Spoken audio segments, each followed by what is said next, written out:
যতক্ষণ ইলম উঠিয়ে না নেওয়া হবে। তার মানে কিয়ামতের আগে আল্লাহ তাআলা ইলম উঠায় নেবেন।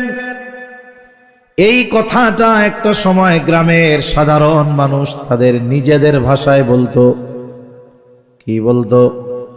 বলতো কিয়ামতের আগে আল্লাহ তাআলা কোরআন হাদিস উঠায়া নিবে। তবে বাস্তবতা হলো কোরআনও থাকবে, হাদিসও থাকবে, তবে ইলম থাকবে না। এটা কেমন কথা? কোরআনও থাকবে, হাদিসও থাকবে, ইলম থাকবে না, কেমন কথা? যদিও কোরআন হাদিস ইলমের মূল উৎস, বাকি যেগুলো এগুলো কোরআন হাদিস সমর্থিত। কোরআনও থাকবে, হাদিসও থাকবে, ইলম থাকবে না। কোরআন হাদিস হলো ইলমের মূল উৎস। এখন এই ইলম হেফাজত আল্লাহ কিভাবে করেন? এই লিখিত কোরআন আর হাদিসের মাধ্যমে ইলমের হেফাজত আল্লাহ করেন না, বরং আল্লাহ তাআলা ইলমের হেফাজত করেন আলেমদের মাধ্যমে। ইলমের হেফাজত আল্লাহ তাআলা করেন আলেমদের মাধ্যমে। এজন্য গ্রামের মানুষের এই ধারণাটা ভুল যে কোরআন হাদিস আল্লাহ উঠায় নিয়ে যাবে। তারা অনেক সময় গল্পে গল্পে বলতো যে একদিন রাতে গোটা পৃথিবীর কোরআন হাদিসের লেখা আল্লাহ উঠায় নিয়ে যাবে। মানুষেরা সকালে কোরআন খুলবে, দেখবে কোনো লেখা নাই, সব পাতাগুলো সাদা। হাদিস খুলবে, দেখবে সব পাতাগুলো সাদা। কিন্তু নবীজি সাল্লাল্লাহু আলাইহি ওয়াসাল্লাম আর এক হাদিসের মধ্যে জানায়া দেন যে না না, এইভাবে আল্লাহ ইলম উঠায়া নিবেন না। তাহলে কেমনে উঠাবে? ক্বালা রাসূলুল্লাহি সাল্লাল্লাহু আলাইহি ওয়াসাল্লাম ইন্নাল্লাহা লা ইয়াকবিদুল ইলমা ইনতিজাআন ইয়ানতাজিউহু মিনাল ইবাদ। নবীজি সাল্লাল্লাহু আলাইহি ওয়াসাল্লাম বলেন, নিশ্চয়ই আল্লাহ তাআলা বান্দার অন্তর থেকে একত্রে ইলম উঠায়া নিবেন না। এমনটা হবে না এক রাত্রিতে গোটা পৃথিবীর সব হাফেজরা কোরআন ভুলে যাবে। এমনটাও হবে না এক রাত্রিতে গোটা পৃথিবীর সব মুফতি সাহেবরা মাসলা মাসাইল ভুলে যাবে। এমনটাও হবে না এক রাত্রিতে সব হাফেজে হাদিস যারা আছেন, মুহাদ্দিস যারা আছেন, সব হাদিস ভুলে যাবে। এমনটা হবে না। তাহলে আল্লাহ ইলম কিভাবে উঠায় নিবেন? নবীজি বলেন, ওয়ালাকিন ইয়াকবিদুল ইলমা বিকবজিল উলামা। বরং আল্লাহ তাআলা আলেমদেরকে উঠিয়ে নেওয়ার মাধ্যমে ইলম উঠায় নিয়ে যাবে। কোরআন হাদিস লেখা থাকবে, কিন্তু কোরআন হাদিস বোঝানোর মতো ওই রকম মানুষ পৃথিবীতে থাকবে না। যদি আমরা একটু আমাদের নিকট অতীতের দিকে তাকাই, আমাদের দক্ষিণবঙ্গের অন্যতম বুজুর্গ আলেমে দ্বীন, মুজাহিদে মিল্লাত আল্লামা শামসুল হক ফরিদপুরি রহমাতুল্লাহি আলাইহি, উনি যেই কোরআন পড়েছেন, বলেন তো সেই কোরআন এখন আছে না নাই? তার মানে উনি যেটা পড়ছে আমরাও সেটাই পড়ি। উনি যেই হাদিস পড়ছেন দেওবন্দে, আমাদের মৌলানা সাহেব আমরাও ওই হাদিসের কিতাবগুলো পড়েছি। উনি যেই ফিকহের কিতাবগুলো পড়েছেন আমরাও কম বেশি পড়েছি। মুফতি সাহেব জানা তারা আরো বেশি পড়ছে। কিন্তু বলেন তো, এই কোরআন সদর সাহেবও পড়ছে, আমরাও পড়েছি। এই হাদিস সদর সাহেব হুজুরও পড়েছে, আমরাও পড়েছি। তবে সদর সাহেব হুজুরের যেই ইলম, আমল আর তাকওয়া, এখনকার জামানার সবচাইতে বড় আলেম যিনি, তিনিও ইলম আমল তাকওয়ার দিয়ে সদর সাহেব হুজুরের কাছাকাছি নাকি? না, অনেক বেশি। বরং যদি আরো নিকটে তাকানো হয়, যেই সমস্ত বুজুর্গরা একেবারে নিকট অতীতে আমাদের থেকে চলে গেছেন, আল্লামা শাহ আহমদ শফি রহমাতুল্লাহি আলাই, আল্লামা নূর হোসেন কাসেমি রহমাতুল্লাহি আলাই, জুনাইদ বাবু নগরী রহমাতুল্লাহি আলাই, মুফতি আব্দুস সালাম চটগামী রহমাতুল্লাহি আলাই, গৌহরডাঙ্গা মাদ্রাসার ঢাকার হুজুর রহমাতুল্লাহি আলাই, এইরকম এক এক করে অনেকের নাম বলা যাবে। ওনারা দুনিয়ায় ছিলেন, ওনারা এখন নাই। ওনারা যে যেই দায়িত্বে ছিলেন অন্যরা ওই দায়িত্ব লাভ করছে। পদের জায়গাটা শূন্য ছিল, পূর্ণ হয়েছে। চেয়ারটা শূন্য হয়েছিল, পূর্ণ হয়েছে। কিন্তু ওনারা যে চলে গেছেন, ওনাদের জায়গায় এখন বসছে যারা, অবশ্যই অবশ্যই যোগ্যতা, ইলমার তাকওয়ার দিক দিয়ে ওনাদের চাইতে বেশি না।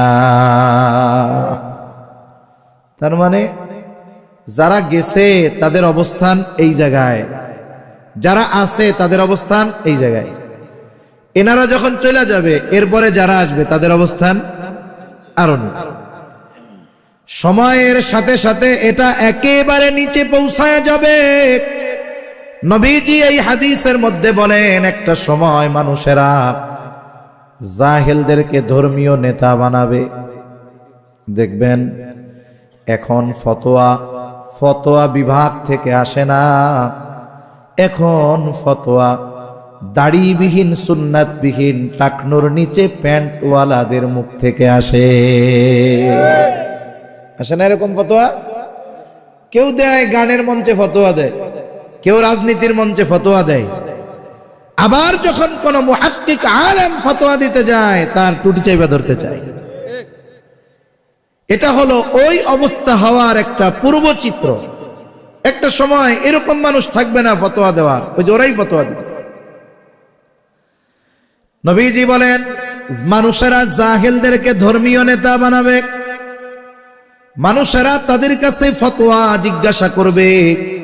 তারা তো জাহেল, যা জানে তাই বলে দিবে। নবীজি বলেন, ফতোয়া জিজ্ঞাসাকারী আর ফতোয়া প্রদানকারী উভয়ে পথভ্রষ্ট হয়ে যাবে। তাহলে কিয়ামতের আগে আল্লাহ ইলম উঠায় নিবেন। এখন আমাদের কি করণীয়? এক নম্বর বিষয়, যেই সমস্ত আলেমরা চলে গেছেন তাদের জন্য তো দোয়া, সাথে সাথে যারা এখন আছেন তাদের জন্য নেক হায়াত কামনা করে দোয়া করতে হবে। দুই নম্বর, যেই সমস্ত দ্বীনি প্রতিষ্ঠানগুলোর মাধ্যমে এই ইলমি চর্চা হয়, আলেম হয়, আলেম তৈরির কারখানা, মাদ্রাসা, এগুলোর ব্যাপারে খেয়াল রাখতে হবে। অনেক সময় অনেকে মনে করে, হুজুর আমাদের এলাকায় তো বড় মাদ্রাসা নাই, ছোট ছোট মাদ্রাসা। বলে ওই বড় মাদ্রাসাগুলো, মাদ্রাসার মূল খোরাক হলো ছাত্র। এগুলো তখনই পাবে যখনই গ্রামের ছোট ছোট মাদ্রাসাগুলো তাজা থাকবে। হাজার হাজার ছাত্র বড় বড় মাদ্রাসায় দাওরায়ে হাদিসে কোন জায়গার থেকে আসে? এগুলো ছোট ছোট মাদ্রাসা থেকে এক সময় তারা যায়। যদি এই ছোট মাদ্রাসাগুলোর কদর আমরা না করি, তাহলে বড় মাদ্রাসাগুলোও এক সময় ছাত্র সংকটে পড়ে যাবে। তিন নাম্বার কাজ, প্রত্যেক ঘরে কমপক্ষে একজন আলেম দরকার, কমপক্ষে একজন। কারণ একজন আলেম তার ইলম, আমলার তাকওয়ার দিয়ে ওই ঘর থেকে কুফরি আর পাপাচারের অন্ধকার দূর করতে পারে। একটা রুমে যদি 50 জন মানুষও থাকে, অন্ধকার দূর করার জন্য ওই এক রুমে 50টা লাইট দরকার হয় না। একটা লাইট ওই 50 জনের থেকে অন্ধকার দূর করতে যথেষ্ট হয়ে যায়। এজন্য একজন আলেম যদি কারো ঘরে থাকে, দেখবেন জেনারেল শিক্ষিত মানুষ রাজনীতি করে, ধরেন সেকুলার দল করে, যে কোনো কথার কথা দল করে সেকুলার, কিন্তু তার অন্তরের বিশ্বাস অন্যরকম, ভালো বিশ্বাস, আল্লাহরে মানে, বলে যে ক্ষমতার উৎস জনগণ না আল্লাহ, কিন্তু পদ পদবী ওই ধরনের দলে আছে। এদের ঘরে যদি একজন আলেম থাকে, হতে পারে ভাই, হতে পারে সন্তান, হতে পারে চাচা, যদি একজন আলেম থাকে তাহলে দেখবেন ওর আচার আচরণ একটু ভদ্র, মার্জিত। আর যার ঘরে আলেম নাই, ও জাগতিক শিক্ষায় অনেক শিক্ষিত, কিন্তু দেখবেন ওর আচার আচরণ সর্বোচ্চ বেয়াদবের মতো। এই যে প্রভাব প্রতিপত্তি ক্ষমতার পরেও তার আচরণের মধ্যে এই নমনীয়তার অন্যতম কারণ তার ঘরের মধ্যে হয়তো ইলমের আলো দেওয়ার মতো কোন লোক ছিল এই জন্য।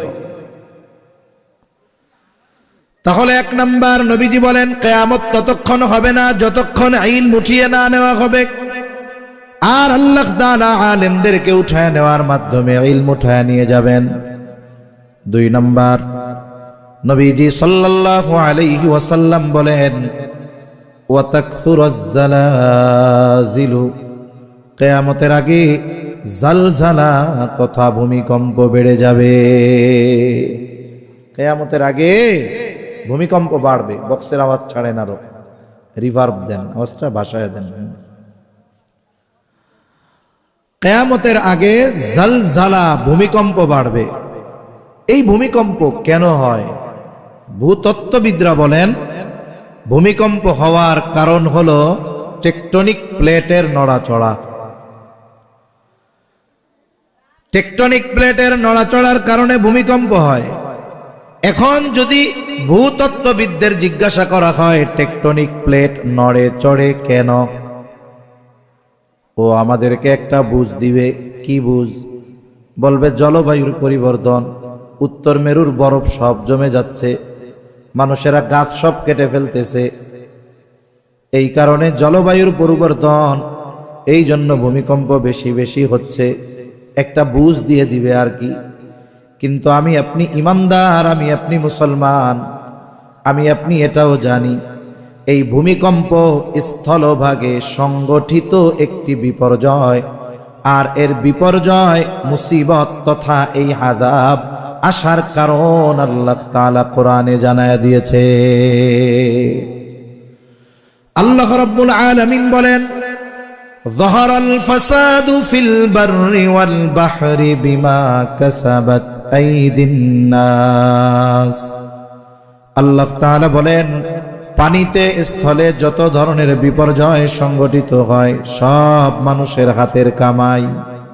পানিতে কি হয়? পানিতে হয় জলোচ্ছ্বাস, সিডর, আইলা, লাইলা, সুনামি। স্থলে কি হয়? স্থলে হয় ভূমিকম্প, ভূমিধস, অতিবৃষ্টি, অতি খরা।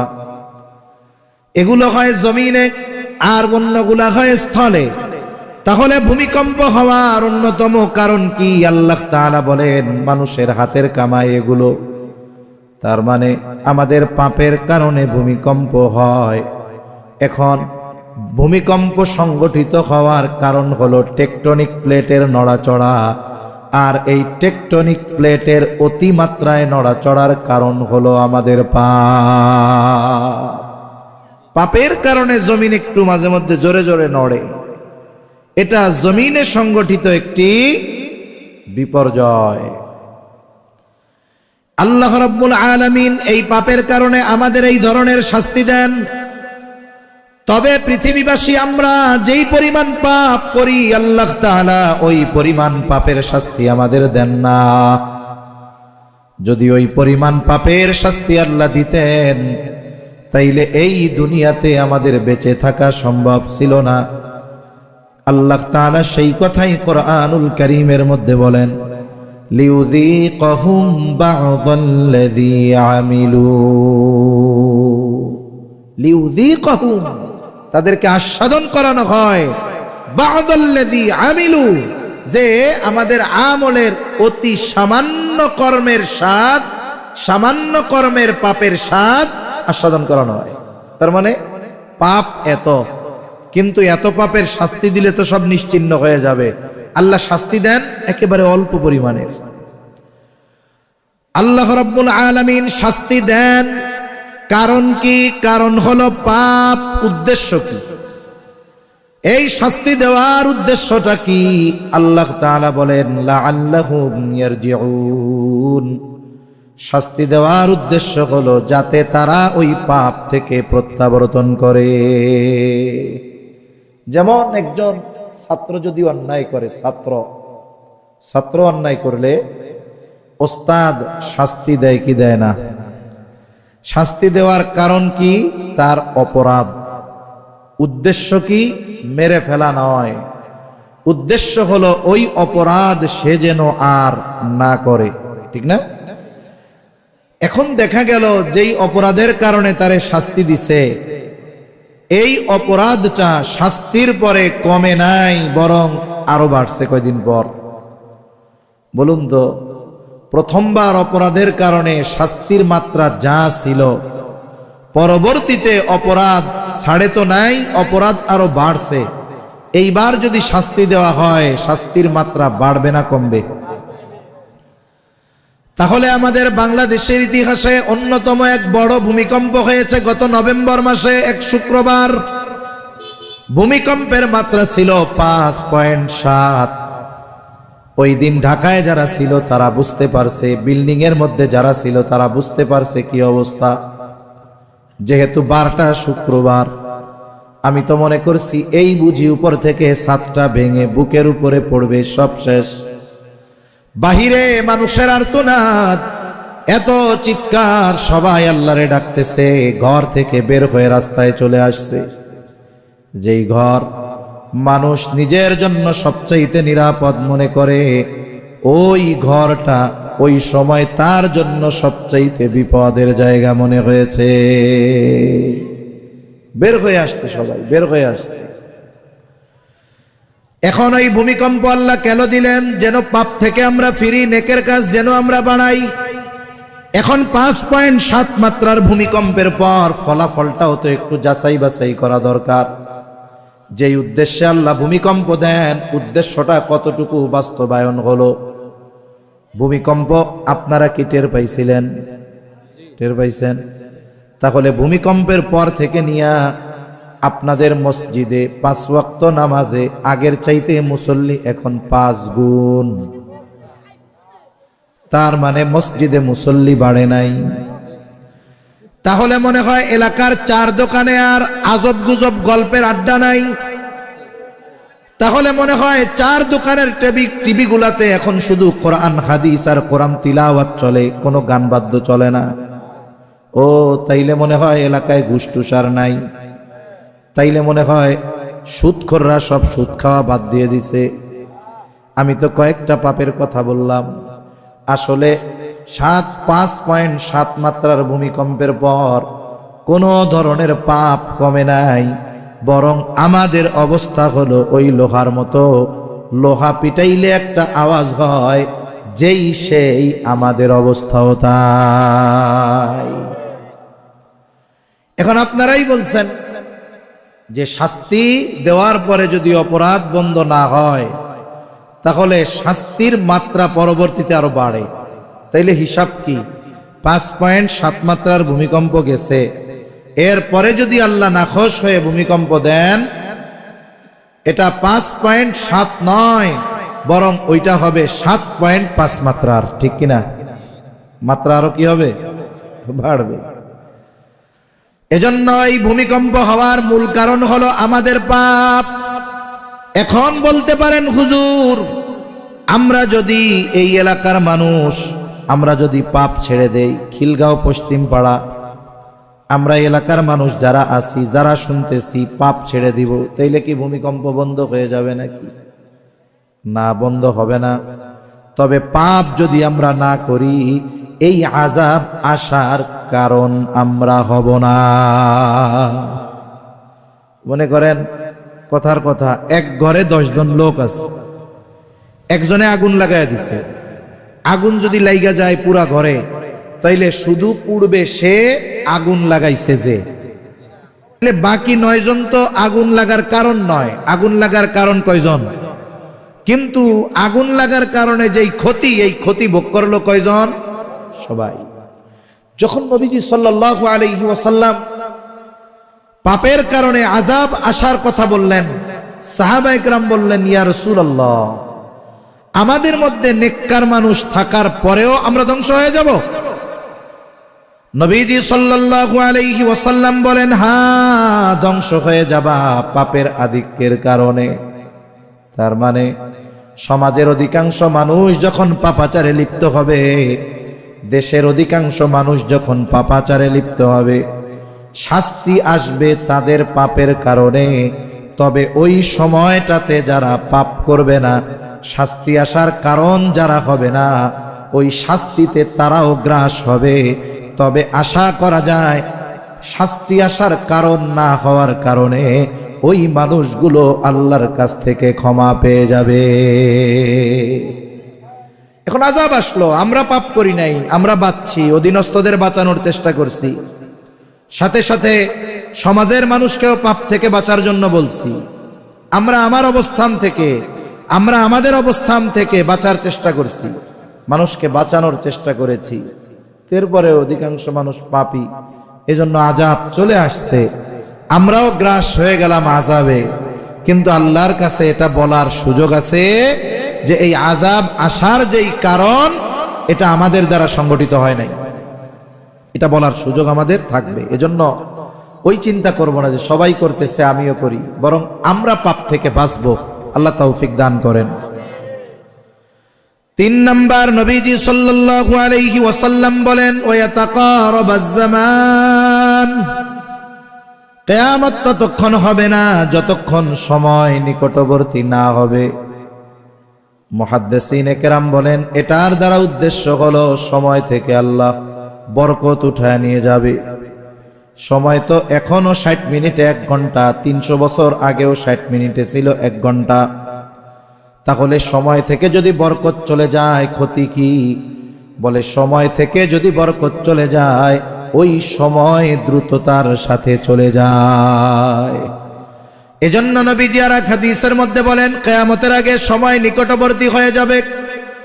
1 যুগ 1 বছরের মতো মনে হবে, বছরকে মাসের মতো মনে হবে, মাসকে সপ্তাহের মতো মনে হবে, সপ্তাহকে দিনের মতো মনে হবে, দিনকে ঘন্টার মতো মনে হবে, ঘন্টাকে মিনিটের মতো মনে হবে, মিনিটকে আগুনের স্ফুলিঙ্গ তথা সেকেন্ডের মতো মনে হবে।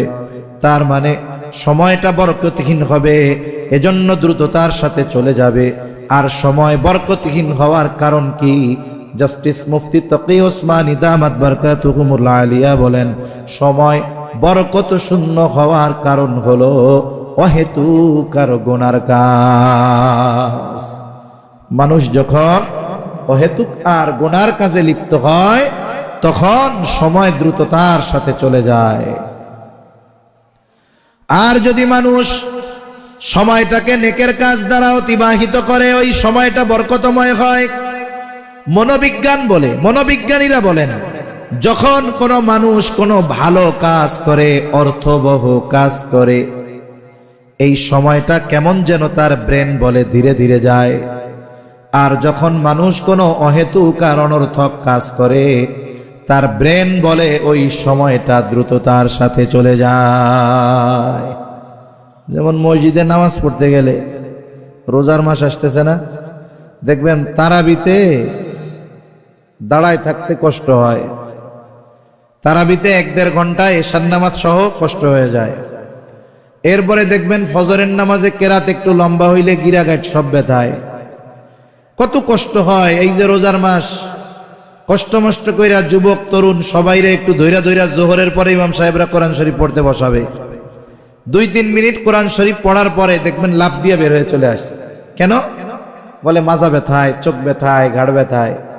3 মিনিটে মাজা চোখ সব ব্যথা হয়ে গেছে। কেন? বলে একভাবে কোরআনের দিক তাকায় থাকতে হয় হুজুর, ঘাড়ও ব্যথায়, চোখও ব্যথায়। মসজিদ থেকে বাইর হইয়া কোরআন শরীফ রাইখা এবার মোবাইল শরীফ খুলছে। মোবাইল শরীফ চিনেন না? এইবার মোবাইল শরীফ কি আকাশের দিকে তাকায় চালায় নাকি? গাড় বেঁকা কইরা মোবাইলের দিকে তাকাইয়া ফেসবুক শরীফ তিলাওয়াত করতেছে, ইউটিউব শরীফ তিলাওয়াত করতেছে।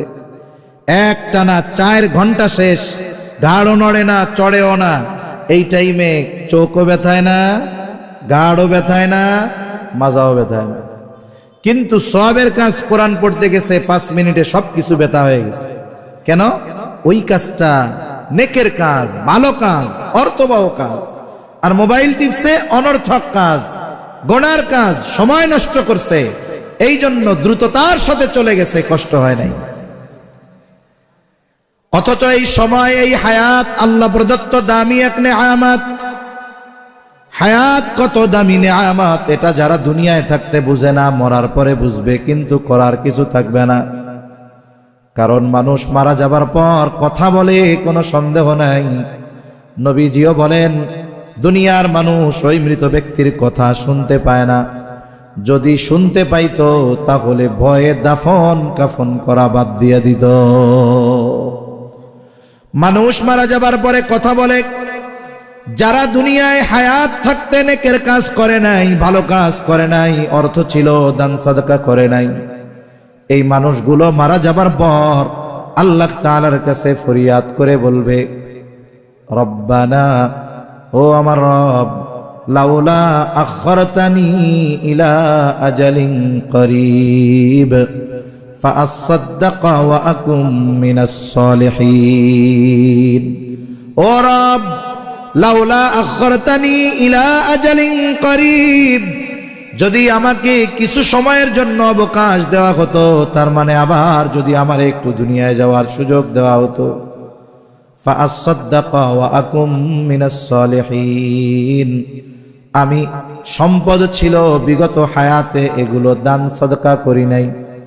আমার সময় ছিল বিগত হায়াতে, আমি নেক কাজ করি নাই। আমাকে যদি এইবার একটু যাবার সুযোগ দিতেন দুনিয়ায়, আমার সম্পদ থেকে আমি সাদকা করতাম।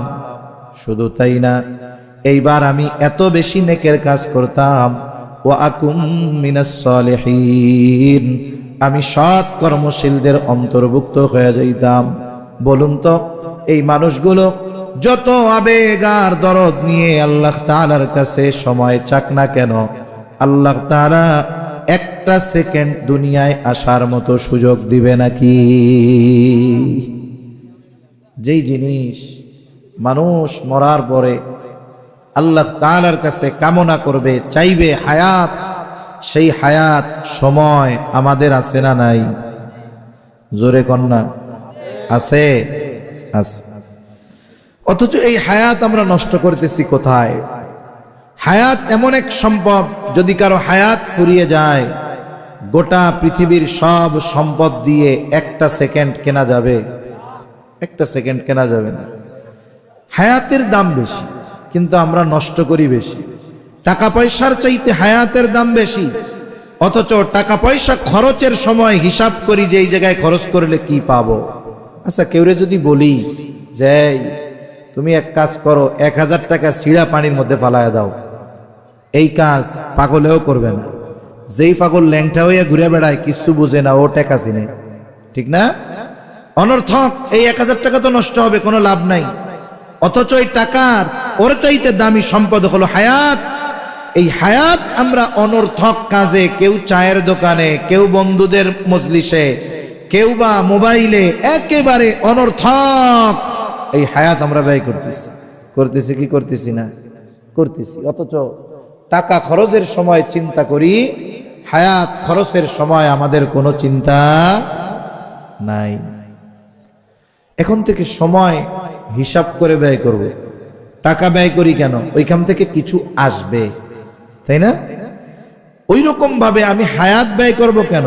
দুইটা চিন্তা করব, হায়াত বা টাইম খরচ করার সময়।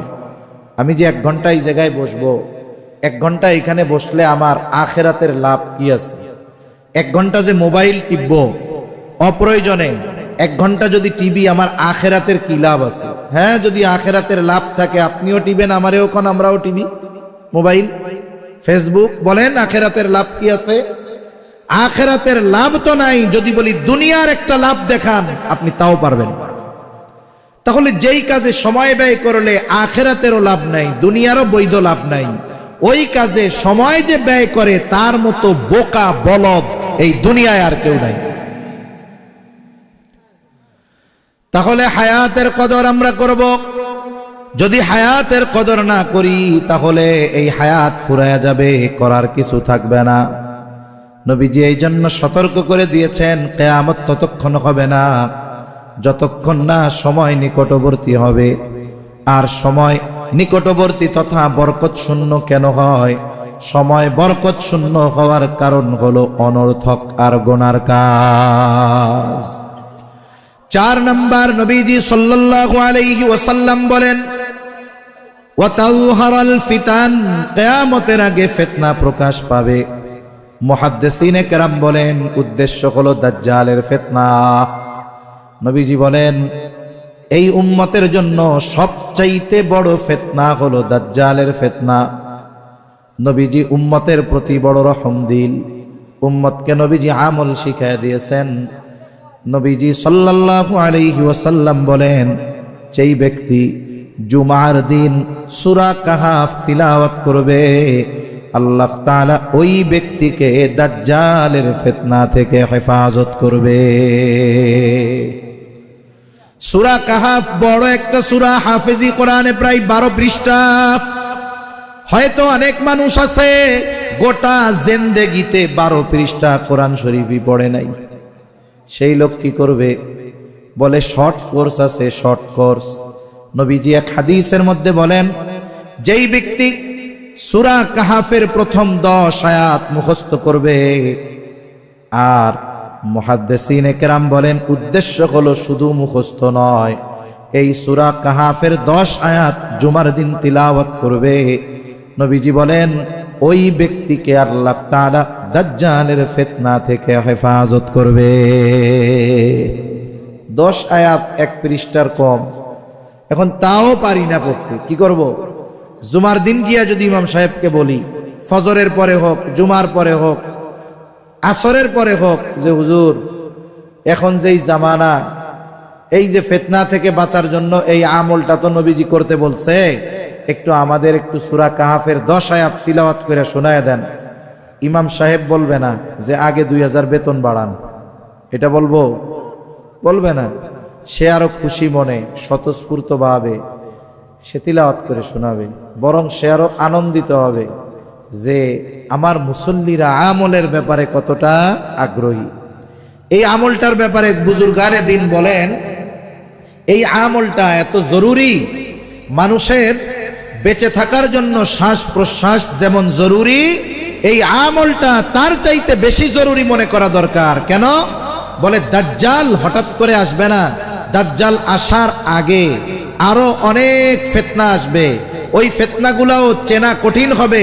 বুজুর্গানে দিন বলেন যারা এই সূরা কাহাফের আমল ধারাবাহিকভাবে করবে, এই আমলের বদৌলতে দাজ্জাল আগমনের আগে যত ফিতনা আসবে আল্লাহ তাআলা ওই ফিতনা থেকে আমলকারীকে হেফাজত করবে। সুবহানাল্লাহ। এজন্য আমলটা ধারাবাহিক করব, তো আল্লাহ তৌফিক দান করেন। 5 নম্বর, নবীজি সাল্লাল্লাহু আলাইহি ওয়াসাল্লাম বলেন ওয়া তাকসুরুল হারাজ, কিয়ামতের আগে হারজ বাড়বে। সাহাবায়ে কেরাম জিজ্ঞাসা করলেন ইয়া রাসূলুল্লাহ সাল্লাল্লাহু আলাইহি ওয়াসাল্লাম, আমরা তো প্রতি বছর যুদ্ধের ময়দানে হাজার হাজার মুশরিকদের হত্যা করি, এটাও কি হারজ? নবীজি বলেন না, এটা হারজ নয়। হারজ হলো প্রতিবেশীকে হত্যা করবে, চাচা ভাতিজাকে হত্যা করবে।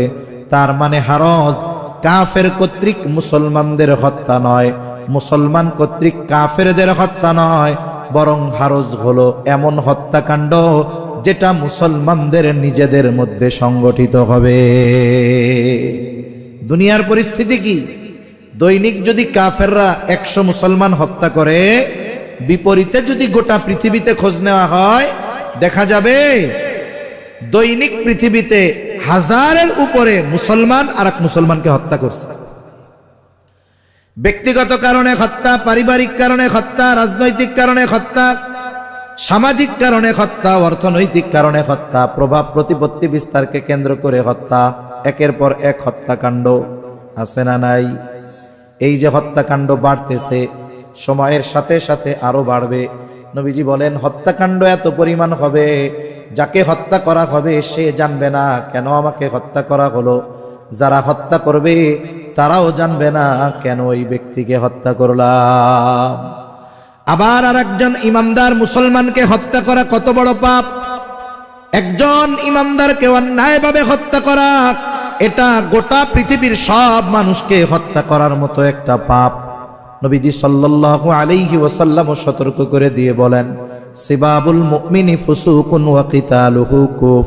নবীজি বলেন মুমিনকে গালি দেওয়া ফাসিকি, হত্যা করা কুফরি। এখন একজন ইমানদার আর একজন ইমানদারকে হত্যা তো বহুদূর, বরং সে অন্যায়ভাবে জবান দিয়েও কষ্ট দিবে না। এটা একজন ইমানদারের শান হওয়া দরকার।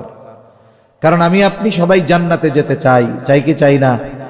জান্নাতে যাইতে হইলে মুসলমান হওয়া দরকার। কি হওয়া দরকার? নবীজি আল্লাহ বলছেন ওয়ালা তামুতুন্না ইল্লা ওয়া আনতুম মুসলিমুন। আর মুসলমান হওয়ার জন্য নফল নামাজ রোজার চাইতে জবান হেফাজত বেশি দরকার। ক্বালা রাসূলুল্লাহ সাল্লাল্লাহু আলাইহি ওয়াসাল্লাম আল মুসলিমু মান সালিমাল মুসলিমুনা মিন লিসানিহি ওয়া ইয়াদিহি। নবীজি বলেন প্রকৃত মুসলমান হলো সে যার জবান আর হাতের অনিষ্ট থেকে অপর মুসলমান তাকে নিরাপদ। এখন আমি নামাজ পড়ি, তাহাজ্জুদ পড়ি, আওয়াবিন পড়ি, ইশরাক পড়ি, কিন্তু আরেকজনকে গালি দেই, আমি প্রকৃত মুসলমান হতে পারি নাই। আমার ইবাদত আমাকে উত্তম মানুষে পরিগণিত করবে না। বরং হাদিসে আসছে, নবীজির কাছে দুইজন মহিলার খবর আসছে। একজনের ব্যাপারে বলা হলো ইয়া রাসূলুল্লাহ সাল্লাল্লাহু আলাইহি ওয়াসাল্লাম, মহিলা এমন কোনো আমল নাই যেটা সে করে না, সারাদিন সব করে, তবে একটা সমস্যা, সে তার প্রতিবেশীর সাথে খারাপ আচরণ করে। আর একজন মহিলা যা না করলেই নয়, এর বেশি সে করে না, তবে তার প্রতিবেশীর সাথে ভালো আচরণ করে। এই দুই মহিলার মধ্যে কে উত্তম?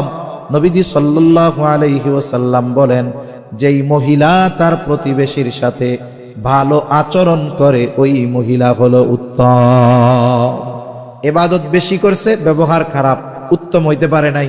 ইবাদত যতটুকু দরকার ততটুকু করছে, কিন্তু আচরণ ভালো, নবীজি বলেন ওই মহিলা উত্তম।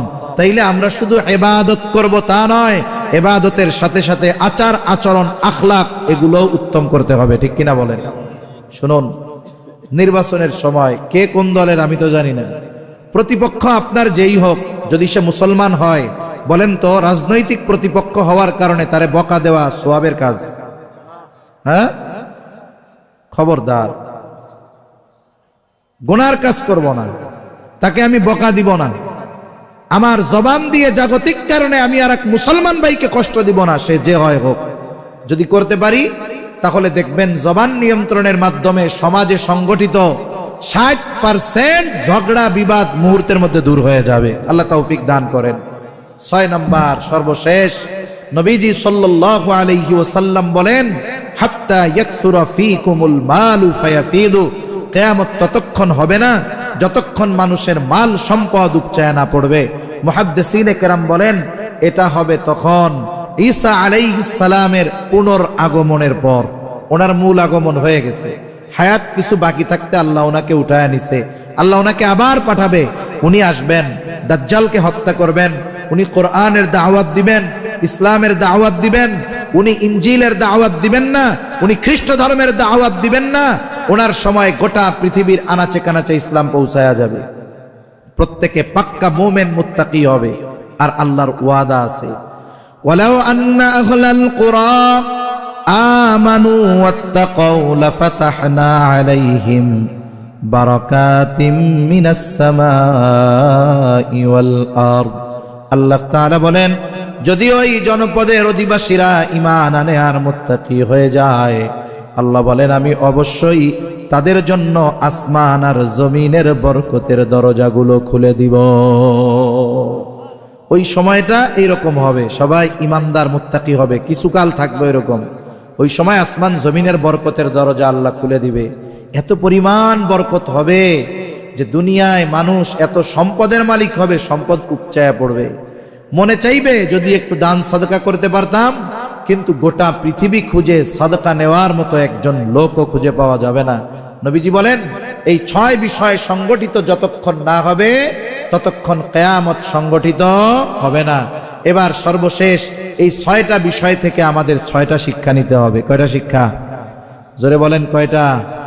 1 মিনিটে একটু খেয়াল করব। শুধু শুনলাম তাতে তো হবে না, আমাদেরও প্রস্তুতি নিতে হবে। কিয়ামত হবে, ইমাম মাহদি আসবে, 3য় বিশ্বযুদ্ধ হবে, এই হবে সেই হবে।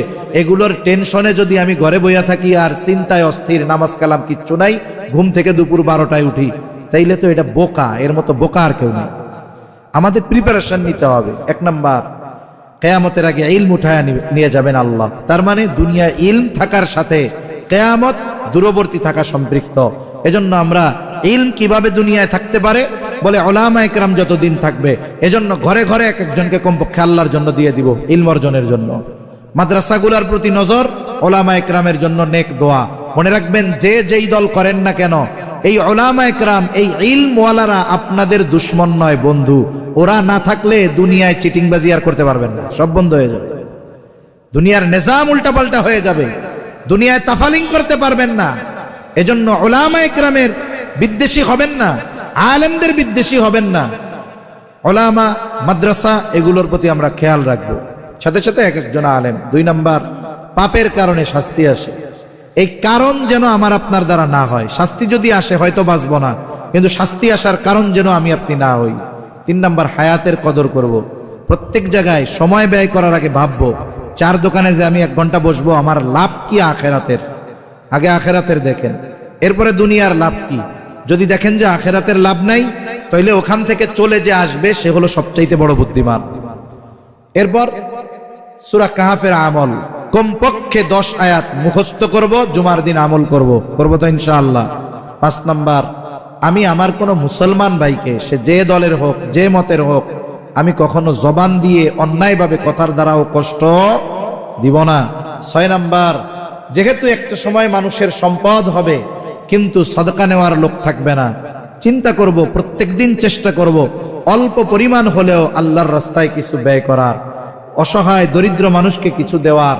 বিশেষ করে এই যে রোজার মাস আসতেছে, এদিকে খেয়াল রাখবো। আমার আশেপাশে প্রতিবেশী যদি দুর্বল থাকে, অসহায় থাকে, তার জন্য যেন রোজা রাখাটা সহজ হয়, সেজন্য একটু ভালো ইফতার সাহরি করতে পারে। যাদের সামর্থ্য আছে আমরা তাদের পাশে দাঁড়াবো ইনশাআল্লাহ। আল্লাহ সুবহানাহু ওয়া তাআলা আমাদের সবাইকে কথাগুলো বুঝবার তৌফিক দান করেন, আমিন। ওয়া আখিরু দাওয়ানা আনিল হামদুলিল্লাহি রাব্বিল আলামিন। আসসালামু আলাইকুম ওয়া রাহমাতুল্লাহি ওয়া বারাকাতুহু। আমরা দুরূদ শরীফ পড়ি। আল্লাহুম্মা সাল্লি আলা মুহাম্মাদ ওয়া আলা আলি মুহাম্মাদিন কামা সাল্লাইতা আলা ইব্রাহিম ওয়া আলা আলি ইব্রাহিম ইন্নাকা হামিদুম মাজিদ। আল্লাহুম্মা বারিক আলা মুহাম্মাদিন ওয়া আলা আলি মুহাম্মাদ কামা বারাকতা আলা ইব্রাহিম ওয়া আলা আলি ইব্রাহিম ইন্নাকা হামিদুম মাজিদ। আলহামদুলিল্লাহি রাব্বিল আলামিন ওয়াল আকিবাতু লিল মুত্তাকিন والصلاة والسلام على خير خلقه محمد وعلى آله وأصحابه أجمعين. ربنا ظلمنا أنفسنا وإن لم تغفر لنا وترحمنا لنكونن من الخاسرين. رب العالمين, গভীর রাত পর্যন্ত দ্বীনি আলোচনার পরে গোনামাখা হাত আমরা তুলে ধরেছি। আয় আল্লাহ, যে যেখান থেকে হাত উঁচু করেছে আমাদের বিগত জীবনের সব ধরনের গুনাহগুলো মাফ করে দাও। আয় আল্লাহ, আমাদের আত্মীয় স্বজন দেশে প্রবাসে যে যেখানে আছে তুমি মাফ করে দাও রব্বুল আলামিন। খাস করে আমাদের আত্মীয় স্বজন যারা দুনিয়া আছে অন্ধকার গহীন কবরে চলে গেছে, আয় আল্লাহ তাদের মাফ করে কবরগুলো আপনি জান্নাতের টুকরো বানায়া দিন রব্বুল আলামিন। খাস করে যারা অসুস্থ, সুস্থতা দান করেন। আমাদের আত্মীয় স্বজন যে যেখানে অসুস্থ, আল্লাহ সুস্থতা দান করেন। খাস করে আজকের মাহফিল আপনি কবুল করে নেন। আয় আল্লাহ, খিলগাঁও পশ্চিম পাড়া কেন্দ্রীয় মসজিদ এলাকাবাসী ও প্রবাসী ভাইদের উদ্যোগেই আয়োজন, আপনি সবাইকে কবুল করে নেন। খাস করে প্রবাসে যারা আছে আল্লাহ তাদের ভালো রাখেন, সুস্থ রাখেন, ঈমান আমলের সাথে থাকার তৌফিক দেন। মাহফিলকে এলাকার হেদায়েতের জরিয়া বানায় দেন। খাস করে আপনার ঘরের জন্য যে যেভাবে সহযোগিতা করেছে আল্লাহ, সকলের সকল প্রকার সাহায্য সহযোগিতা আপনি কবুল আর মঞ্জুর করে নেন। সকলের মনের নেক চাওয়া, নেক আশা আপনি কবুল করে নেন। আয় আল্লাহ, তামাম দুনিয়ার মুসলমানদের জানমাল আপনি হেফাজত করেন। যেখানেই মুসলমানেরা মাজলুম আপনি তাদের জন্য সাহায্যকারী হয়ে যান। আমাদেরও একে অপরের প্রতি হৃদ্রতা, ভালোবাসা বাড়ায় দেন।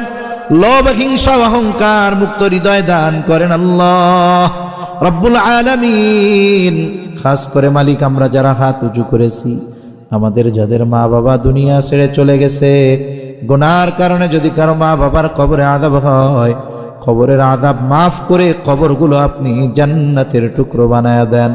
কিয়ামতের দিন হিসাব সহজ করে জান্নাতের ব্যবস্থা করে দিয়েন। যাদের মা বাবা বেঁচে আছে সুস্থ দীর্ঘনেক হায়াত দান করেন। যাদের সন্তান অবাধ্য আছে সন্তানগুলাকে বাধ্য করে দেন। আয় আল্লাহ, আমাদের স্ত্রী সন্তান আমাদের জন্য চক্ষু শীতলকারী হিসাবে কবুল করে নেন। রব্বুল আলামিন, খাস করে মালিক